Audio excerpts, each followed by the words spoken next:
প্রিয় দর্শক, একটা ছড়া এখন পড়ে শোনাবো। ছড়াটি লিখেছেন কবি হাসান আল আবদুল্লাহ, নাম হচ্ছে বিলি বন্টন।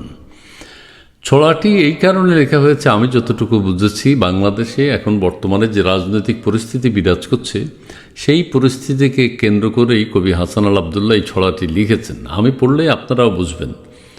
বোয়াল মাছে দেশ খেয়েছে, হাঙর দিল তাড়া, তার উপরে হা করা এক তিমি সামনে খাড়া। হায়নারা গুচ্ছ হয়ে নিজেদেরই পুচ্ছ লয়ে ব্যস্ত আছে খুব,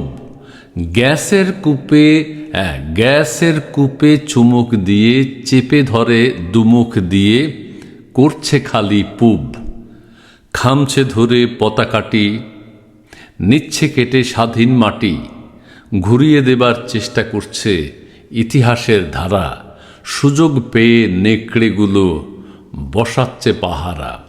শুরুটা আবার পড়লি। বোয়াল মাছে দেশ খেয়েছে, হাঙর দিল তাড়া, তার উপরে হা করা এক তিমি সামনে খাড়া। ধন্যবাদ।